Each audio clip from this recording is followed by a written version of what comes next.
Tuhan sertamu dan sertamu juga. Inilah Injil Yesus Kristus menurut Santo Yohanes. Dimuliakanlah Tuhan.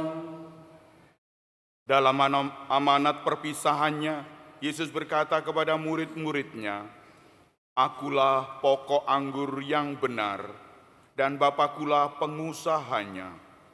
Setiap ranting padaku yang tidak berbuah akan dipotongnya, dan setiap ranting yang berbuah dibersihkannya, supaya berbuah lebih banyak.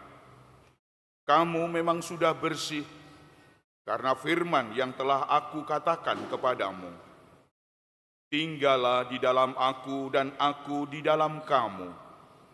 Sama seperti ranting tidak dapat berbuah dari dirinya sendiri kalau ia tidak tinggal pada pokok anggur. Demikian juga kamu tidak berbuah jika kamu tidak tinggal di dalam aku. Akulah pokok anggur dan kamulah ranting-rantingnya. Siapa saja yang tinggal di dalam aku dan aku di dalam dia, ia berbuah banyak. Sebab di luar aku, kamu tidak dapat berbuat apa-apa. Siapa saja yang tidak tinggal di dalam aku, ia dibuang keluar seperti ranting dan menjadi kering. Kemudian dikumpulkan orang dan dicampakkan ke dalam api, lalu dibakar. Jika kamu tinggal di dalam aku dan firman-Ku tinggal di dalam kamu, mintalah apa saja yang kau kehendaki, kamu akan menerimanya. Dalam hal inilah Bapa-Ku dimuliakan, yaitu jika kamu berbuah banyak, dan dengan demikian kamu adalah murid-murid-Ku. Demikianlah Injil Tuhan.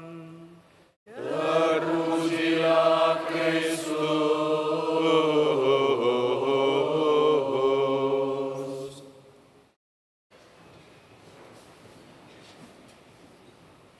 Bapak, Ibu, saudara-saudara yang terkasih dalam Kristus, minggu yang lalu, gembala yang baik yang menyerahkan nyawa untuk kita semua. Gembala yang baik mengenal kita semua, domba-dombanya, umatnya. Dan saat ini, Yesus mengumpamakan, akulah pokok anggur. Kalau kita lihat tanaman anggur, ini kepandaian Yesus mengumpamakan sesuatu pasti dengan hal-hal yang terjadi di setiap peristiwa. Pokok anggur, gembala yang baik, sekitar itu. Di atas sana, di tanaman-tanaman itu Romo Pratisto menanam anggur. Nampak sekali bahwa anggur itu hidup karena pokoknya. Satu pokok yang besar, lalu menyamping kanan atau kiri, lalu keluar cabang-cabangnya, ranting-rantingnya, agak kecil. Pokoknya agak besar, rantingnya agak kecil. Bapak, Ibu, saudara-saudara yang terkasih, buah-buah dari ranting-ranting itu. Tapi harus menyatu dengan pokoknya. Kalau tidak, menjadi kering. Inilah Yesus yang pandai sekali mengumpamakan sesuatu dengan hal-hal yang terjadi sekitar kita. Tidak jauh. Pohon ara terjadi di sekitar kita. Dan itu semua untuk kita agar mudah mengenal, memahami ajaran-ajaran Yesus. Bapak, Ibu, saudara-saudara yang terkasih, kalau pokok itu segar, bugar, dan kuat, maka ranting-rantingnya juga begitu, segar, bugar, kuat. Meskipun kecil. Dan ranting itulah berbuah banyak. Dari cabang-cabang itulah buah-buah itu nampak. Ini tidak lain adalah mengumpamakan kita semua. Kita semua seperti ranting-ranting ini.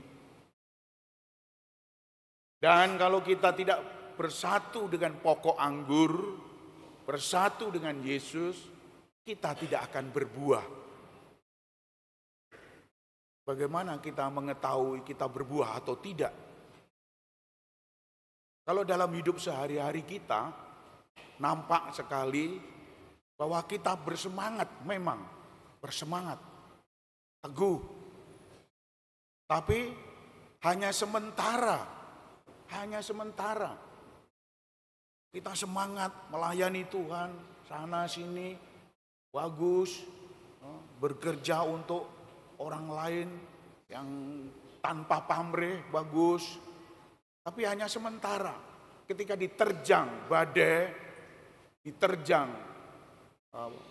angin, tofan, kita lemah. Itulah karena kita tidak berakar di dalam Kristus. Kalau kita berakar di dalam Kristus, kalau kita berakar di dalam Kristus, bersatu dengan Kristus, tidak ada masalah soal buah-buah ini. Buah-buah ini kita serahkan kepada Kristus yang menumbuhkan buah-buah ini. Kita hanya menjalankan perintah, menjalankan kebiasaan-kebiasaan kita. Maka Bapak Ibu saudara-saudara yang terkasih, kita tidak perlu memikirkan buah-buah yang muncul dari kita. Ada buahnya atau tidak ada, kita tetap setia. Yang diminta Tuhan adalah kesetiaan kita, bukan buah-buah. Kalau kita mengharapkan buah-buah, ya itulah sementara. Kalau ada buahnya ya syukur, kalau tidak ada buahnya ya syukur. Yang dipentingkan hidup adalah bersyukur, bersyukur dan bersyukur. Bapak Ibu saudara-saudara yang terkasih, nampak sekali dalam hidup bacaan pertama tadi, Paulus atau Saulus ini bertobat. Kalau orang bertobat, biasanya jahat, tapi bertobat mengikuti Tuhan. Apa yang terjadi di sana? Banyak orang curiga, banyak orang yang cemas. Wah, dia itu bertobat untuk amis-amisi lambe saja, hanya untuk supaya bisa kelihatan di gereja. Wah, supaya dia bisa nampak sekali di gereja. Bapak Ibu saudara-saudara yang terkasih, ya seperti ini. Kalau ada orang bertobat yang baru, pasti dicurigai. Orang berbuat baik kok dicurigai, bagaimana ini? Paulus juga begitu, dicurigai. Jangan-jangan dia bersekongkol dengan Yahudi, Sanhedrin, lalu dia meraih rahasia-rahasia dalam gereja, lalu dia dia jangan-jangan mau memukul gereja. Terbukti tidak ada bahwa selama hidupnya sampai dalam perjalanan-perjalanan terus, dia tetap mengikuti Kristus, mewartakan Kristus di segala penjuru dunia sampai ke Roma. Lihat surat-suratnya itu sampai ke Roma. Bapak Ibu saudara-saudara yang terkasih, inilah kesejatian kita kalau kita mengikuti Kristus. Kalau tidak, hanya mencari buah-buah saja. Kalau tidak ada buahnya, tidak ada tepuk tangannya, tidak ada yang memuji, lemes. lemes. Orang lain alas, orang ada lemes, tidak ada yang memuji. Ini sering sekali terjadi dalam gereja, orang-orang yang berbuat kebaikan-kebaikan seperti itu. Ujung-ujungnya duit, ujung-ujungnya duit. Di gereja hanya mencari uang, tidak ada yang lain. Karena terbukti setelah itu lalu dia ngelogro, nggak ono sing bayar, nggak ono sing memuji, nggak ono sing tepuk tangan, tidak foto bersama Romo di sini, wah, dan seterusnya, dan lalu hilang. Setahun, 2 tahun, 3 tahun, lalu hilang. Ya memang itulah. Tetapi bagi kita yang ada dalam perahu Yesus, perahu kudus, tidak perlu mencari buah-buah. Yang dipentingkan kesetiaan kita mengikuti Tuhan. Apapun Tuhan kehendaki, kita ikut di sana. Tuhan mengajak kita di sana, ikut. Mengajak ke sini, ikut. Berkarya di bidang ini, ikut. Meskipun kita tinggi, jabatan S2, S3, tapi untuk mengajar anak-anak sekolah minggu. Mosok S3 suruh mengajar sekolah minggu. Alan, tidak perlu buah-buah kita tonjolkan.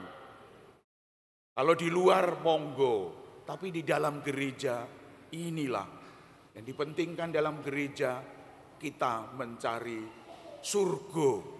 Di dalam gereja mencari surga. Di luar gereja mencari sego. 2 go. Sego dan surga. Bapak Ibu saudara-saudara yang terkasih, kebanyakan kita luar dari garis seperti ini.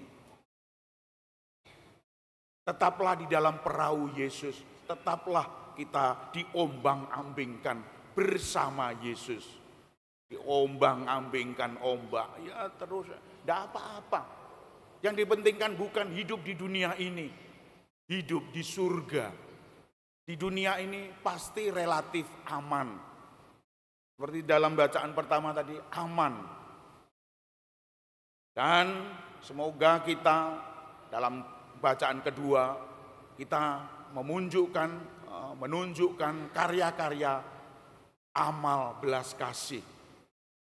Bapak Ibu, saudara-saudara yang terkasih, kalau kita hidup dalam kasih, kita pasti mengikuti Kristus dengan kasih-Nya. Maka lakukanlah bukan dengan bibir, bukan dengan kata-kata, melainkan dengan perbuatan nyata. Kita himpun, kita bersatu, kita bersekutu dalam perahu Yesus. Kita menyemangati hidup umat. Harus kita semangati hidup umat. Kalau ada umat yang di sana rotok ngelokro, ayo kita semangati. Meskipun kita di rumah, kembali ke rumah juga ngelokro. Lemes. Aduh, gak ono apa-apa nih rek. Ngombe tok dan seterusnya. Tapi ketika keluar, tampil di masyarakat, tampil di gereja, mari kita penuh semangat, penuh bergairah. Hidup ini hanya 2 kali. Hidup sekarang di dunia, hidup nanti di surga. Ini kelanjutan untuk hidup kita. Oleh karena itu Bapak Ibu, kita harus tetap kokoh dalam kesetiaan kepada Tuhan, gondelan Yesus, supaya kita tidak sampai terhanyut di arus global ini. Masyarakat, semua manusia sekarang ini sudah mulai menghancurkan, membuat perahu kita bocor sana dan sini. Ini ada perahu yang bocor, ada umat yang lari ke sana kemari. Tetapi kita tidak perlu lari, kita harus dalam perahu. Yang penting bahwa kesetiaan kita lah itu dituntut oleh Kristus. Oleh karena itu Bapak Ibu, marilah kita hening sejenak. Kita perlu tinggal di dalam Yesus. Yesus pasti tinggal di dalam diri kita. Apapun yang kita minta pasti akan diberikan kalau kita tetap setia kepadanya. Karena Yesus sudah berjanji, barang siapa dalam perahuku, dia bisa berbuat apa-apa. Dia bisa berbuat sesuatu yang indah pada akhirnya. Tuhan memberkati kita. Amin.